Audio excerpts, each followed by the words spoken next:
पाकिस्तान ने अभी एक और ख़बर रिलीज़ की है।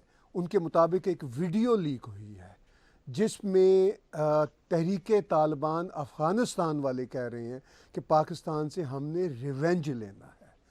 तो अब सूरत हाल ये है कि वो जो गुड तालिबान तहरीक तालिबान अफ़गानिस्तान वाले थे वो भी अब बैड तालिबान हैं। इस सारी सूरत हाल पे फिर ट्रेड की बात जो चल रही है या पाकिस्तान की तरफ से बस चल रही है, शोर किया जा रहा है। बातचीत करेंगे बहुत दिनों बाद हम मेजर गौरव आर्या जी से। स्वागत करते हैं दिल्ली से इनका। सर आपके बहुत शुक्रगुजार है, आप हमें समय दे रहे हैं। सर ये पहले तो थोड़ा सा इस पे बात कर लेते हैं कि अभी अभी पाकिस्तान को कुछ महीनों से क्यों इंकशाफ हो रहा है कि तहरीक तालिबान अफ़गानिस्तान वाले उनके दुश्मन हैं। सर ये हर समय इनके दुश्मन थे, इन्हीं को समझ में नहीं आ रहा था। ये पता नहीं कौन से ख्वाब में ये लोग जी रहे थे। पाकिस्तानी पांचवा सूबा बनाएंगे और स्ट्रेटेजिक डेप्थ करेंगे। अफगान तो आज से नहीं सर, ये जब शाह था अफगानिस्तान का, जो राजा था जिसको हटा दिया था बाद में, और फिर वो कम्युनिस्ट आए सर। खल्क पार्टी हुआ करती थी, एक परचम पार्टी हुआ करती थी। उसके बाद सोवियत इन्वेजन हुआ सर। ये दोनों by the way communist parties थी। फिर इनके सपोर्ट के चक्कर में 1979 में सोवियत यूनियन आया सर अंदर, और 1989 में गया। उसके बाद तालिबान आ गए सर, आपको पता ही है। नजीबुल्लाह को जब हैंग कर दिया तो सर, सरेआम प्रेसिडेंट को हैंग कर दिया। उसके बाद फिर 9/11 हो गया सर, फिर अमेरिकन आ गए, अभी फिर तालिबान आ गए। इसमें से किसी ने भी पाकिस्तान के साथ अच्छे रिश्तों की बात नहीं करी। ड्यूरेंट लाइन किसी ने एक्सेप्ट नहीं करी। अच्छा, एक और इसमें हिस्टोरिकल फैक्ट भी है जो मैं अक्सर ऑडियंसेस को बताने की कोशिश करता हूं सर। क्या होता है कि ना, लोग खासतौर से पाकिस्तानियों में ये है थोड़ा सा, मुझे लगता है बिकॉज ऑफ ट्रेनिंग, तरबियत की वजह से हो सकता है, किसी और चक्कर में हो सकता है, they don't want to listen to the truth. इनको सच सुनने में सर बड़ी मौत आती है, क्योंकि सच फिर हर आर्ग्यूमेंट को डिमोलिश कर देता है। ये जो शायद मैंने आपके प्रोग्राम में एक बार पहले भी बोला था कि ये कहते हैं ना कि जो अफगान आके अटैक कर रहे हैं वो आज से अटैक कर रहे हैं सर, वो तो 1000 साल से अटैक कर रहे हैं। ये गजनवी, गौरी, अब्दाली, ये कौन थे सर? ये कहां से आ गए थे? ये कौन से मुल्क के थे ये लोग? देवर अफगान एसेंशियली। द मुगल्स, दो ओरिजिनली हेलिंग फ्रॉम उज्बेकिस्तान, और उज्बेकिस्तान से फिर वो अफगानिस्तान आए, फिर अफगानिस्तान से भारत आए। तो ये तो नॉर्थ से आते हैं। जितने भी इन्वेडर्स थे जिनके नाम पे इन्होंने अपनी मिसाइलें बना रखी हैं, और जिन्होंने अपने इनके नाम पे ये सब चीजें और बना रखी हैं कि हमारे हीरोज हैं, हमारे कौमी हीरोज हैं।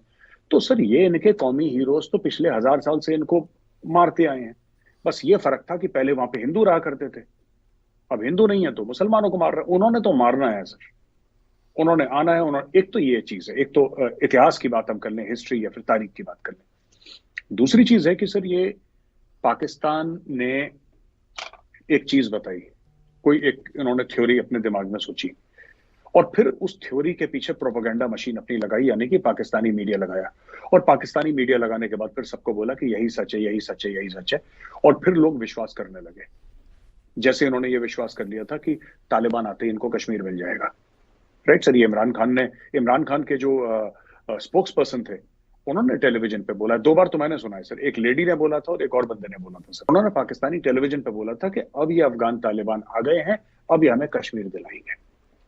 ये लोग ये बात भूल गए कि अफगान तालिबान ने आते ही सबसे पहला जो हुक्म उन्होंने जारी करा, ये बोला कि तहरीक तालिबान पाकिस्तान वालों को जेल से रिहा करो। और हजारों की तादाद में अफगान जेलों में तहरीक तालिबान पाकिस्तान वाले कैद थे। इन्होंने उनको छुड़वा दिया। अच्छा, उनको छुड़वा दिया। इमरान खान थोड़े समय के बाद ये कहने लगे कि इनको सेटल करो, यहाँ पे सेटल करो ट्राइबल एरिया में। 5000 को सेटल करवा दिया उसने, कहीं यहाँ कहीं यहाँ। लोगों ने मना भी करा, बहुत लोगों ने ऑब्जेक्ट करा। उन्होंने बोला नहीं, अब नहीं तो नहीं, अब वो इनको ठोक रहे हैं। सर ये देखिए ना, बात यह है कि इनकी स्ट्रेटेजिक समझ, जो इमरान खान की वो बड़ी तारीखी एक स्पीच थी, एड्रेस टू द नेशन, कि जहनी आजादी मिल गई है अफगानों को और ऑक्यूपेशन खत्म हो, ये बड़ी बड़ी बातें करते हैं sir. And I don't know sir, India की देखिए, इंडिया की इकोनॉमी इतनी बड़ी है सर, और 5th लार्जेस्ट, अभी 3rd लार्जेस्ट हो रही है। आपने कभी हमारे किसी भी लीडर को, हमारे किसी भी नेता को बड़ी बात करते हुए नहीं देखा होगा सर। जो पॉइंट पे है, पॉइंट की बात करते हैं। ये पता नहीं क्या चक्कर है पाकिस्तान में sir, they talk very big. ये बहुत बड़ी बड़ी बातें करते हैं। ये ऐसी बातें करते हैं कि दुनिया बस इन्हीं का इंतजार कर रही है, और जब पाकिस्तान अपना सर ऐसे ऐसे हिलाएगा तो फिर सूरज जो है वो पूरब से राइज करेगा और पश्चिम में जाके डूब जाएगा। तो ये पाकिस्तान का वेट कर रहा है बेसिकली। ये इनको किसी ने स्टोरी सिखाई होगी ना सर बचपन में, कि तुम बहुत अहम हो। वो एक शेर है कि वो कहता है कि मैं बहुत अहम था, ये मेरा वहम था। वो ये उस किस्म का चक्कर है सर इनके साथ। तो इन्होंने पूरी इनकी मिसरीडिंग स्ट्रेटेजिक डेप्थ की, पूरी अफगान पॉलिसी की मिसरीडिंग, 100% मिसरीडिंग सर। और उससे फिर नहीं सीख रहे, ये फिर नहीं सीख रहे सर। ये फिर कबूल नहीं कर रहे कि इनसे गलती हुई है, कान पकड़ के तौबा करें। और कौम से, मैं ये नहीं कह रहा कि किसी और से, अपनी खुद पाकिस्तानी कौम से माफी मांगे कि हमसे बहुत भारी गलती हो गई है, हम नहीं पढ़ पाए, इस पूरी सिचुएशन को ठीक से रीड नहीं कर पाए, हमने झूठ बोला आपसे, और आज से हम सही रास्ता। देखिए सर, अफगानों से ये नहीं लड़ सकते, इनको बहुत गलत फहमी है बहुत बड़ी। अफगान मार मार के दुम्बा बनाएंगे इनकी फौज का। इनको अफगानों से नहीं लड़ना है, इनको नहीं लड़ना चाहिए, इनको उनसे बातचीत करनी चाहिए। इनके फॉरेन मिनिस्टर के पास हर एक मुल्क जाने के लिए पैसे भी हैं, रिसोर्सेज भी हैं, वसाइल भी हैं, इनके पास समय भी है, इनके पास इंटेंट भी है। अफगानिस्तान जाने का इनका इंटेंट नहीं है। ये अपने फॉरेन मिनिस्टर, ये उनसे एंगेज तो करें, अफगान के पास जाके वहां पे डेलीगेशन तो भेजें, उनको इनवाइट तो करें इस्लामाबाद, उनसे बातचीत तो करें। ये उनसे बातचीत नहीं करना चाहते। इनका यही है कि जैसे एक जमाने में वो चौधरी था ना सर, वो गांव में चौधरी होता है ना, वो जिस तरीके से अपना बंधुआ मजदूर जो होता है, जो हारी होता है, जो उसका जो बॉन्डेड लेबर होता है, उस तरीके से they want to talk that language with Afghans. और इनको एक बहुत आखिरी चीज कह दूंगा सर, इनको बहुत बड़ी पाकिस्तान में लोगों को गलतफहमी है, और ये हमीद गुल जैसे लोगों ने झूठ फैलाया, फिर ओरिया मकबूल जान जैसे लोगों ने झूठ के और ऊपर बूट पॉलिश करी है सर, और अपनी आवाम से झूठ बोला है। पहले हमीद गुल ने, फिर ओरिया मकबूल जान जैसे लोगों ने। और वो झूठ क्या है? झूठ ये है कि 1989 में जब रूस वापस गया और फिर रूस के टुकड़े हो गए, अफगानिस्तान से वापस गया फिर उसके टुकड़े हो गए, तो उसमें पाकिस्तान का अहम किरदार था। पाकिस्तान ने तोड़ दिया रूस को। ये स्टोरी सुनाते हैं सर, इतना झूठ बोलते हैं अपने बच्चों से ये लोग, पता नहीं क्यों बोलते हैं। पाकिस्तान का सिर्फ ये किरदार था कि अमेरिका से पैसे लिए और दहशतगर्द बनाए इन लोगों ने, इसके अलावा इनका कोई किरदार था ही नहीं। लड़ा तो अफगानों ने, पैसा अमेरिका ने दिया। आज तक सर अफगानिस्तान से रूस को भगाने का और रूस को तोड़ने का क्रेडिट अफगान मुजाहिदीन नहीं लेते, पाकिस्तानी ज्यादा क्रेडिट लेते हैं सर इस चीज का। और छत से छाती ठोक ठोक के बोलते हैं कि हमने बहुत बड़ा कोई मार्का मार दिया। तो sir all these pigeons are now this things are coming home to roost. अब देखते हैं क्या होता है इनका।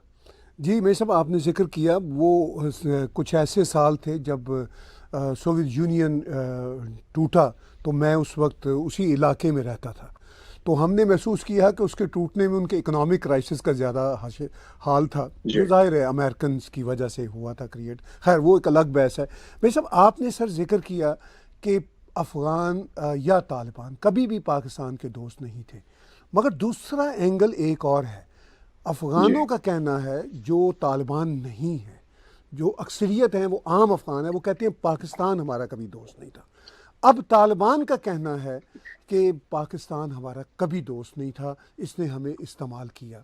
तो सर ये जो एंगल कि पाकिस्तानियों का कि कभी तालिबान या अफ़गान दोस्त नहीं रहे, लेकिन ये भी तो हकीकत है कि पाकिस्तान भी कभी उनका दोस्त नहीं रहा। आप इस एंगल को सर कैसे देखेंगे? इनफैक्ट सर ये जो आप एंगल बता रहे हैं ना, ये ज्यादा सच है और ये ज्यादा बड़ा एंगल है। उन्होंने, जब मैं कहता हूं कि दोस्त नहीं थे, मेरा ये मतलब है कि ड्यूरेंट लाइन को कभी नहीं उन्होंने माना, कबूल करा। और जो पाकिस्तान की जो ज्योग्राफिक हुदूद हैं, उनको अफगानिस्तान तस्लीम नहीं करता। अफगानिस्तान ये कहता है कि गलत है, अटक तक क्लेम करते हैं वो एरिया। एक तो ये बात है। लेकिन इवन तालिबान या इवन आम अफगान ये कहते हैं कि पाकिस्तान ने, देखिए सर, वो एक मैं नाम भूल गया उसका, हमने आपकी शो में एक बार पहले भी जिक्र करा था। वो एक एम्बेसडर था तालिबान का, उसने किताब लिखी थी my life with the Taliban, और वो तालिबान का एम्बेसडर था और इस्लामाबाद में तालिबान के एम्बेसी में उसकी पोस्टिंग थी।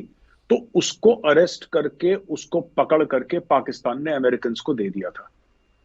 खुद के एम्बेसडर को पकड़ के इन्होंने, पाकिस्तानियों ने उसको दे दिया था। उसका नाम मुझे याद आएगा, मैं आपको बताऊंगा। और फिर उसने बोला था कि पाकिस्तानीज हैव, कहता है, they have two tongues in one mouth, they speak with the folk tongue. ये अलग अलग लोगों को अलग अलग चीजें। सर ये बात ये है कि अगर आप पूरा ये इनका तारीख देख लें, आज की तारीख में ना, मैं मेन पॉइंट पे आता हूं, सीधा, कि जिस तरीके से ये लोग कहते हैं कि हमने अफगानों को पाला, ये कहते हैं इतने सालों तक हमने अफगानों को रोटी खिलाई, अफगानों को पाला, ऐसा पाकिस्तानी कहते हैं और अक्सर कहते हैं। और सर टॉप इनके जर्नल से लेकर ब्यूरोक्रेट से लेकर जो रेडी चलाता है वो भी ये कहता है। सर इन्होंने अफगानों के घर में आग लगाई सबसे पहले। क्यों अफगान 79 के पहले नहीं आए? ये सोवियत इन्वेजन के बाद ही क्यों आए? जब सोवियत इन्वेजन हुआ तो थोड़े थोड़े आए पाकिस्तान में, थोड़े थोड़े ईरान भी गए, थोड़े इधर गए उधर गए। जब पाकिस्तान ने वहां पे मुजाहिदीन भेजना शुरू करे, जब मदरसों में ट्रेनिंग करके, वेपन ट्रेनिंग करके इनको भेजना शुरू करा, जब formally Afghanistan descended into civil war, वो सब लोग भाग के आ गए। उनके रिश्तेदार यहाँ पे थे, उनके सेम ट्राइब्स थी, वही पश्तूनों की ट्राइब यहाँ थी वहां थी। तो पाकिस्तान, अफगान ये कहते हैं कि पाकिस्तान ने हमारे मुल्क में आग लगाई है। और फिर एक तो हमारे मुल्क में आग लगाई, मुल्क में आग लगाने के बाद फिर हम पे एहसान भी जताते हैं कि तुम्हें हमने रोटी खिलाई, और हमारे ऊपर इन्होंने यूएन से पैसे भी कमाए। तो वहां पे शदीद नफरत है पाकिस्तानियों को लेके। पाकिस्तानियों को क्या लगता है सर? पाकिस्तानियों को जनरली ये लगता है कि जो पाकिस्तान में सर इसके ऊपर थ्योरी जो चल रही है ना सर, पाकिस्तान में ये मानी जानी एक थ्योरी है कि साहब कुछ नहीं है, इंडिया की साजिश है, इंडिया ने पैसे खिला दिए। कि मतलब अपनी कौम से झूठ बोलना कि भाई हम तो बड़े साफ थे, हम तो बड़े सच्चे थे, हमने तो बहुत अच्छा काम करा है अफगानों को लेके, हम तो अफगानों को भाई समझते थे, वो मुसलमान है हम भी मुसलमान हैं, हमने बिल्कुल सच्ची बात करी उनके साथ, हर समय हक की बात करी। लेकिन ये हिंदू काफिर आ गया और हिंदू काफिर ने बीच में गेम बदल दिया। उसने पॉलिटिक्स, क्योंकि अफगान बड़े मासूम हैं, उनको पैसे दे दिए तो अफगान फिर उनका दिमाग बदली कर दिया इन लोगों ने। ये कहानी पाकिस्तानी सुनाते हैं। सच बात यह है कि इन लोगों ने अमेरिकन से पैसा लिया। डोनाल्ड ट्रंप ने ट्वीट भी करा था सर, आपने देखा होगा, वो कहता 32-33 अरब कितने डॉलर हमने पाकिस्तान को दे दिए और पाकिस्तान ने हमारी पीठ पे खंजर उतारा है। ये डोनाल्ड ट्रंप के वर्ड्स हैं सर, ये मेरे वर्ड्स नहीं है। और सिटिंग प्रेसिडेंट था उस समय अमेरिका का, जब उसने बोला कि धोखेबाज हैं ये लोग।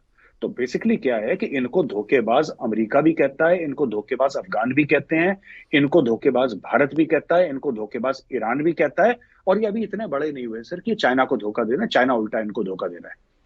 तो या तो पाकिस्तान धोखा खा रहा है या पाकिस्तान धोखा दे रहा है। ये नॉर्मल नहीं चल पा रहे सर ये लोग।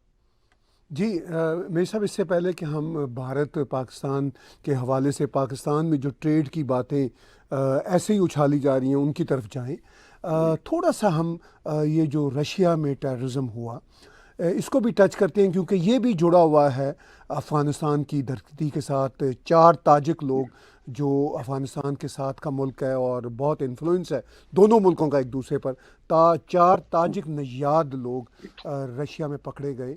इस टेररिज्म को आप कैसे जोड़ते हैं? क्योंकि पाकिस्तान का ये कहना है कि ये देखिए, ये तो रूस में टेररिज्म कर रहे हैं तो हमारा तो अब बहुत बुरा हाल होगा, क्योंकि अब पाकिस्तान टेररिज्म पे बहुत फोकस कर रहा है। देखिए सर, पाकिस्तान टेररिज्म पर फोकस कर रहा है क्योंकि पाकिस्तान ने ही पाल पोस के सब बड़े करे हैं। तालिबान इन्होंने पैदा कर दिया सर, इन्होंने लश्कर पैदा कर दिया, जैश पैदा कर दिया, टीटीपी पैदा कर दिया। सारे के सारे टेरर ग्रुप्स तो पाकिस्तान में हैं।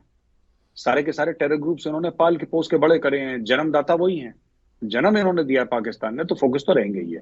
पहली बात। दूसरी चीज ये कि सर मैं कन्विंस नहीं हूं इस टेरर अटैक से, इसमें कुछ है which is not adding up. हम लोग जो बात कर रहे थे sir before the start of the session, एक तो वो बहुत बड़ा मुद्दा है इस्लामिक स्टेट के सुसाइड अटैक। ये लोग कह रहे हैं, ये एक तो 19 साल का उसमें लड़का सर, ठीक है जी, वो पहुंच गया। अब जब वो पहुंच गया वहां पे और मारा तो इन लोगों को पकड़ा। फिर ये पकड़े कैसे गए? मुझे ये तो ऐसे अटैक सुसाइड अटैक होते हैं। जबकि जो इनके बयान हैं, इनके बयान ये है कि साहब हमें पैसा मिला बहुत मात्रा में, ये इन्होंने बोला। और ये ताजिक हैं सर, ठीक है। तो मुझे नहीं पता कि अफगान तालिबान में ताजिक लोग कितने हैं, because as far as I know it is a Sunni Pashtun Deobandi organisation. चाहे टीटीपी बोल लीजिए आप, चाहे वो बोल दीजिए। तजाकिस्तान वाले तो, ये नदर्न अलायंस वाली जो फौज है ना सर, जहां तक हमें पता है, आपको आपने भी यही सुना होगा, पढ़ा होगा, कि ये जो नदर्न अलायंस वाली फौज है सर, जो मसूद वाली फौज है, ठीक है, मैं ये नहीं कह रहा, मैं बिल्कुल ये नहीं कह रहा कि ये चारों मसूद से मिले, मैं ऐसी बात नहीं कह रहा। मैं कह रहा हूं कि ये जो पाकिस्तान का कहना है कि अफगानिस्तान से आए थे, और ये मैटर थोड़ा सा अलग है सर। और सच बात बताऊं, इस मैटर में बड़ा कंफ्यूजन है, because I am not convince जिस तरीके से अटैक हुआ है, this does not have the fingerprint of an ISIS attack. मैं फिर ये नहीं कह रहा कि आइसिस ने नहीं करा है, मैं कह रहा हूं कि this is away from the norm. इसमें कुछ गड़बड़ है सर, इस अटैक में कुछ गड़बड़ है। पता नहीं हमें सच्चाई पता लगेगी नहीं पता लगेगी, लेकिन 150 लोग मारे जाते हैं, ये चारों बंदे सरेंडर कर देते हैं, इनको मार पड़ती है, अगले दिन ये कोर्ट में पेश होते हैं, कोर्ट में कहते हैं कि साहब हमें पैसा मिला है, हमें ये मिला है, हमने इसलिए मारा। और फिर ये बात करी जाती है कि यूक्रेन की ओर भाग रहे थे and they were in touch with people inside Ukraine, और इनको सेफ पैसेज मिलना था यूक्रेन के अंदर। इसको रूस अलग एंगल से ले रहा है। रूस में जो सोशल मीडिया है, जो नेशनलिस्ट पार्टीज हैं, वो ये कह रही हैं कि हो ना हो इनकी कोई डील हो आईसिस के साथ यूक्रेन की, और आईसिस ने अटैक करवाया और यूक्रेन ने बोला कि हम तुम्हें बचाएंगे, तुम चिंता मत करो, बस तुम बॉर्डर पे आ जाना, बाकी हम देख लेंगे।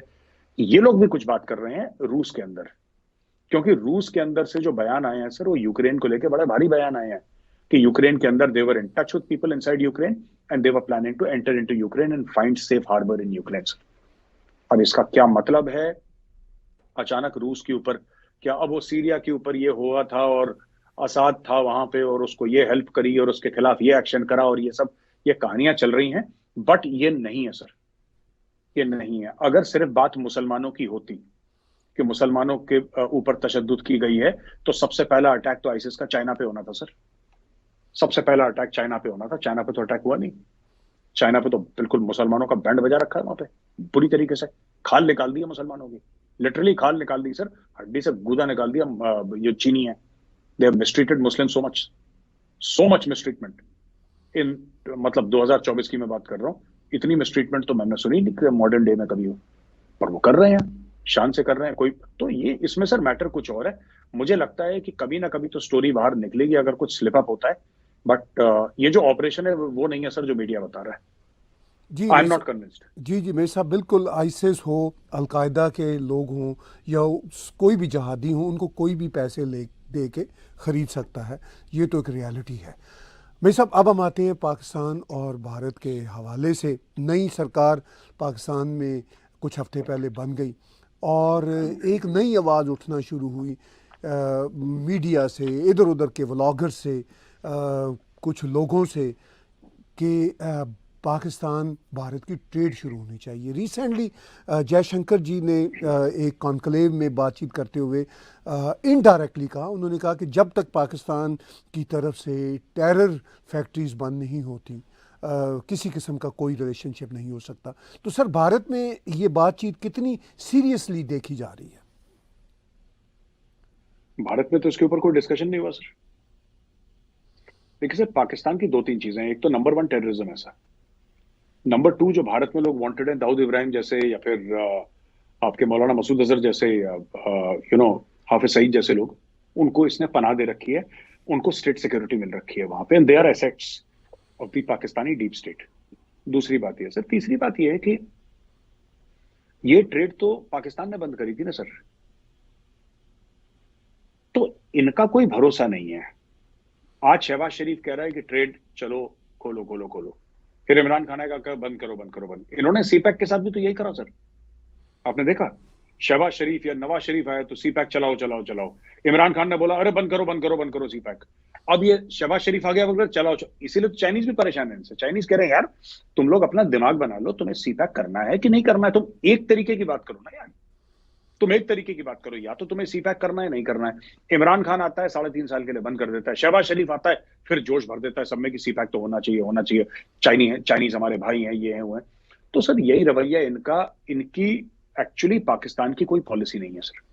मैं आपको बता दूं, Pakistan has got no policy. ये इंडिविजुअल रन कंट्री है। यहाँ पे एक बंदा आता है वो अपनी पॉलिसी चलाता है, फिर दूसरा बंदा आता है वो अपनी पॉलिसी। इंस्टीट्यूशंस यहाँ पे नहीं है पाकिस्तान में, there are no institutions at all, right. ये अपने आसिम मुनीर साहब ये बात करते हैं एयर स्ट्राइक की, कि हम मार देंगे, एयर स्ट्राइक कर देंगे, ये कर देंगे सर। इनके पहले कमर जावेद बाजवा साहब थे, वो कहते थे कि हम 100 साल के लिए हमें पीस चाहिए इंडिया के साथ, कश्मीर का मुद्दा भूल जाओ। तो इनका आर्मी चीफ कुछ एक सेम टाइम पे sir, at the same time their army chief says something, their prime minister says something, their foreign minister says something, और तीनों चीजें अनरिलेटेड होती हैं, which means there is no policy. जिसका जो मूड आया वो उठ के उसने चाय पी, उसके मन में फट से दिमाग में कोई चीज आई, उसने फट से बक दी सबके सामने। ये अब देखिए आज की तारीख में इन्होंने इंडिया से ट्रेड बंद कर रखी है। हमने तो नहीं करी, पाकिस्तान ने बंद करी सर, इमरान खान ने बंद करी।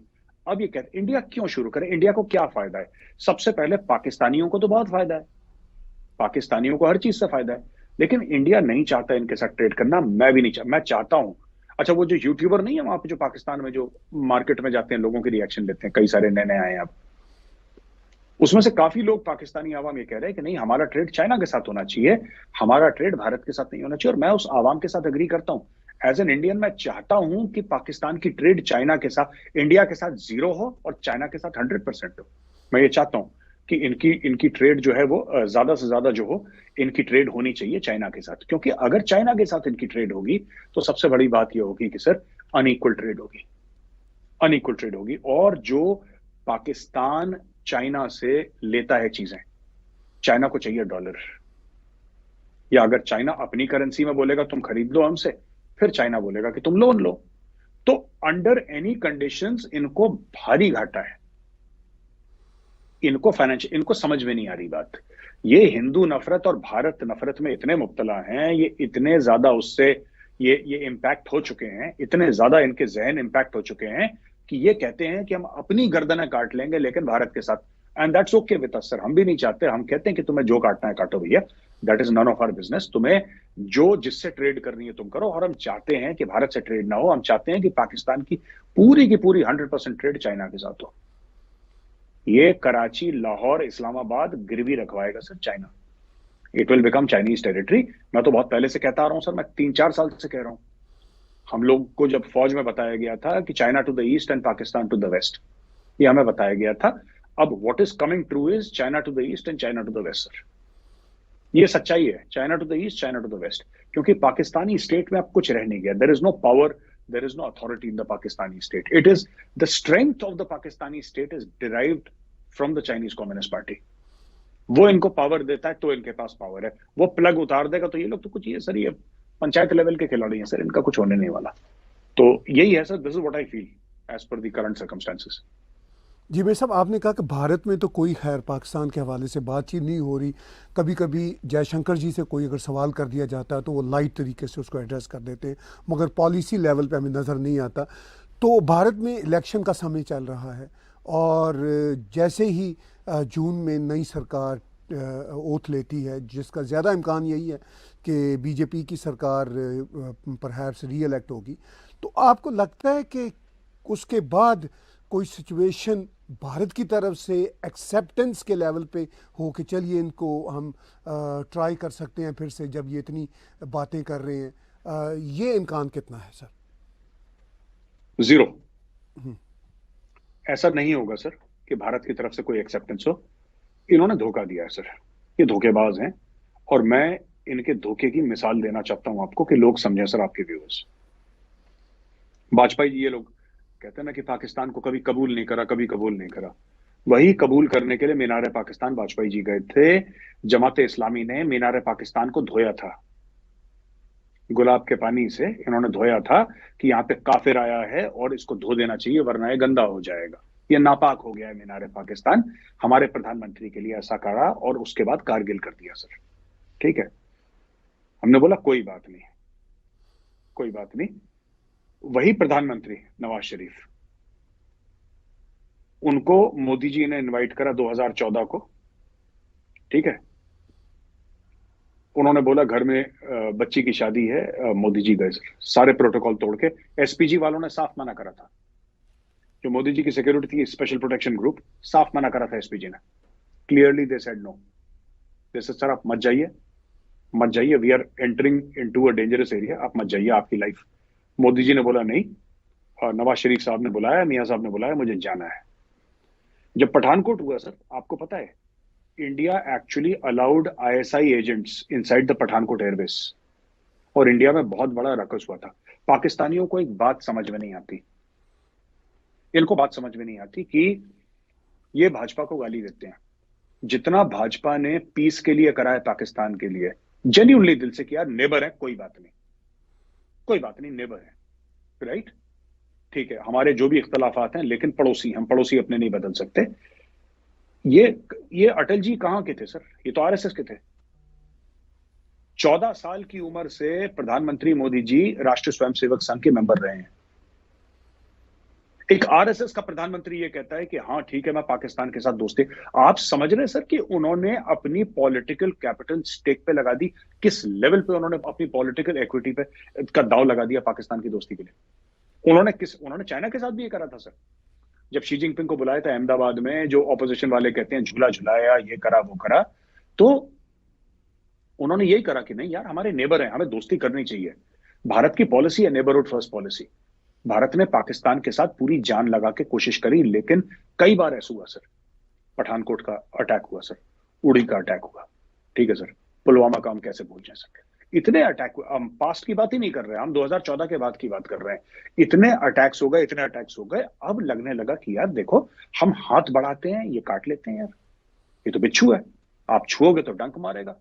तो फिर हमने बोला कि नहीं यार, फिर बिच्छू के साथ हाथ नहीं मिलाना, अपने बूट ना, जो फौजी बूट होता है वो मारो बिच्छू के सर पर और कुचल डालो बिच्छू को।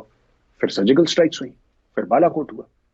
और जब उसके बाद पाकिस्तान की तरफ से शांति हो गई, तो भारत में एक बड़ा तगड़ा मैसेज मिला सर लोगों को, आवाम को भी, सिर्फ सरकार को नहीं, आवाम को। और मैसेज ये मिला कि पाकिस्तान अगर कुछ करता है और तुम इसको 10 गुना ताकत से इसका जवाब देते हो, तो पाकिस्तान के सवाल का यही जवाब है। पाकिस्तान शराफत से नहीं मानने वाला स्टेट है, दे विल नेवर अंडरस्टैंड। आप कुछ कर दो इनके लिए, आप इनके लिए कलेजा निकाल के रख दो, ये मानने वाली कौम नहीं है। इनको जब तक आप, मतलब ये डंडे के यार हैं, इनसे डंडे के साथ आप डील करो तब ये खुश रहते हैं। That is the lesson that Indians learned after Balakot and surgical strike, कि पाकिस्तान डंडे के यार है, इनको डंडा चलाओ तब ये खुश रहते हैं। आज की तारीख में सर, आज की तारीख में आप देखिए क्या हो गया। ये कह रहे हैं भारत के साथ ट्रेड करनी है। क्यों करनी है भारत के साथ ट्रेड, क्यों करनी है? और भारत को क्या फायदा होगा ट्रेड करने से? पाकिस्तान से चलिए हमने अगर ट्रेड करी, हमें क्या फायदा है सर? हम 5th लार्जेस्ट इकोनॉमी, हम 3rd लार्जेस्ट बन जाएंगे 3-4 साल में। हम 5th लार्जेस्ट भी पाकिस्तान के बिना बने थे। ये कह रहे हैं कि सर हमारी 2 अरब 2.5 अरब डॉलर की ट्रेड थी, ऐसी बात कहते हैं। अब वो पाकिस्तानी हिसाब से तो 2.5 अरब बहुत होता है, 2.5 अरब बहुत होता है।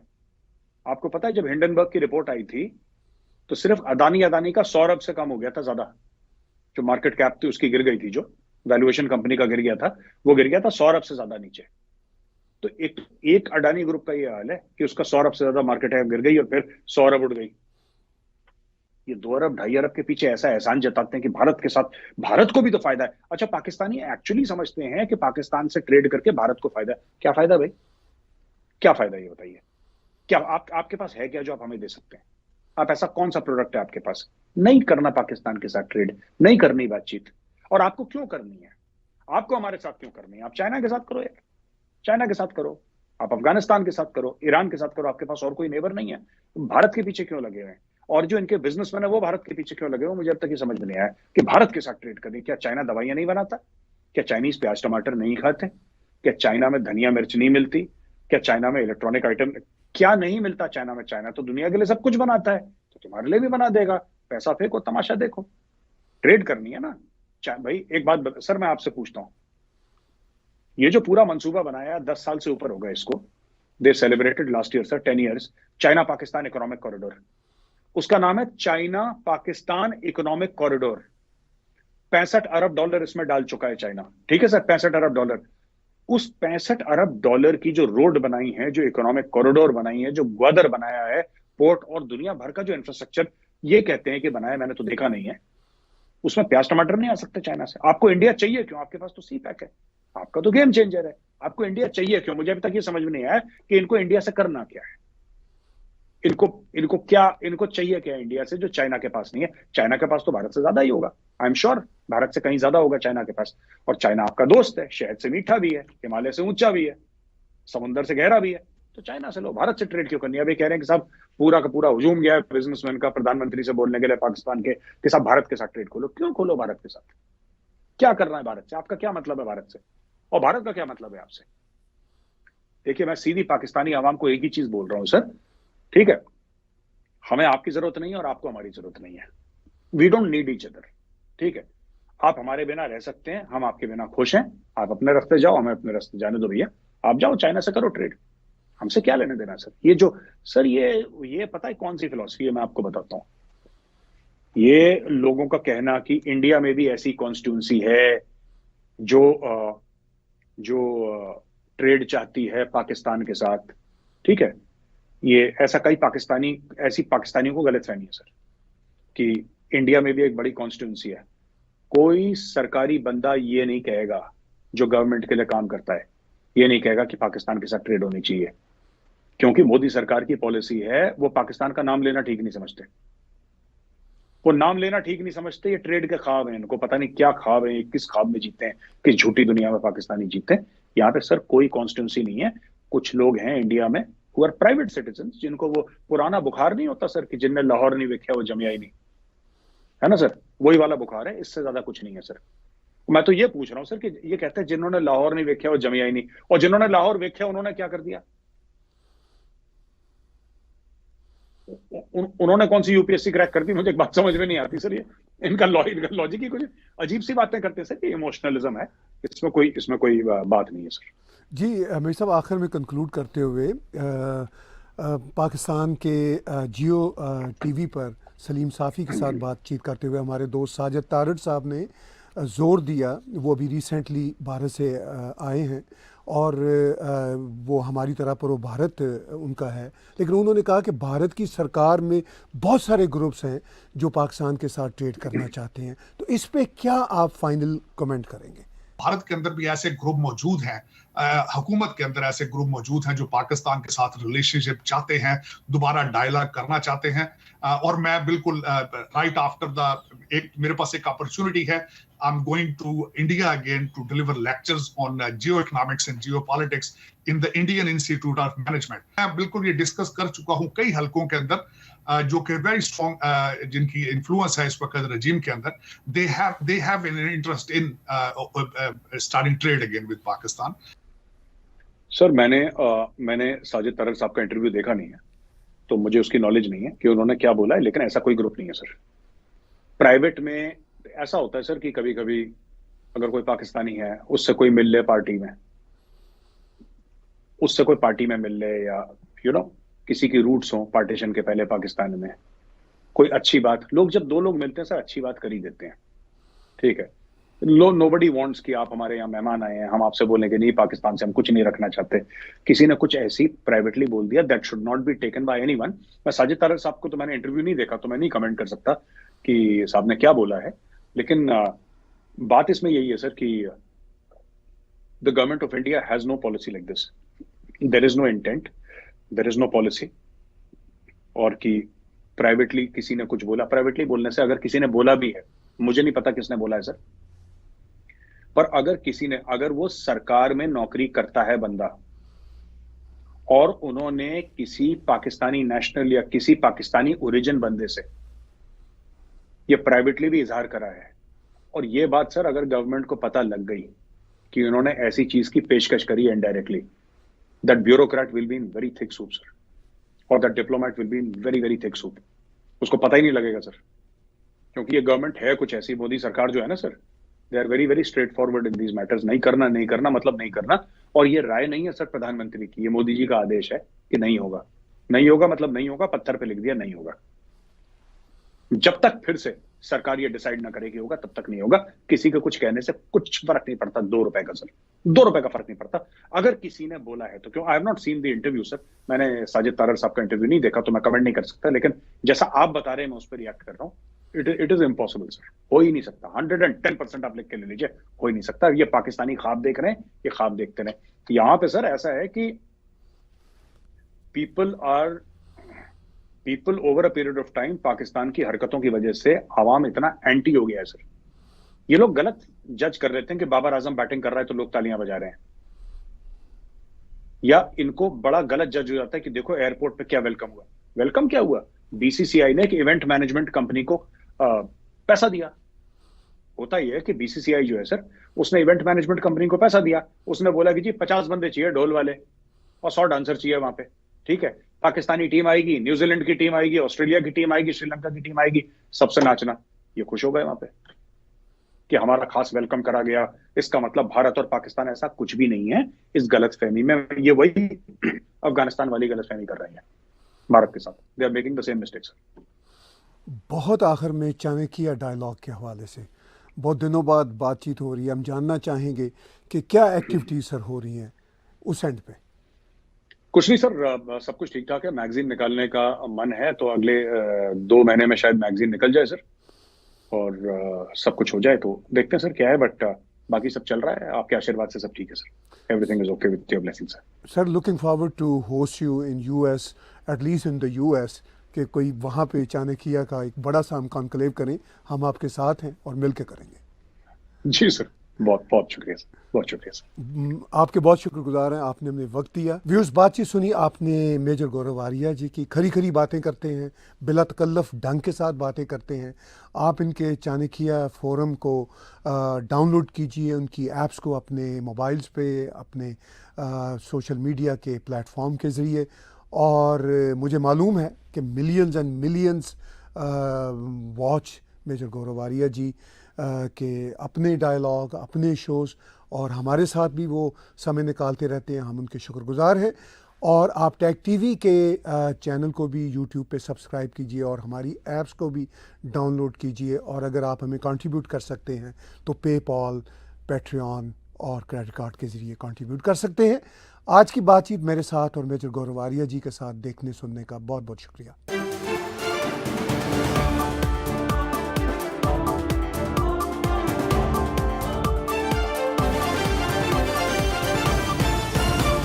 Subscribe Tag TV YouTube channel and press the notification button.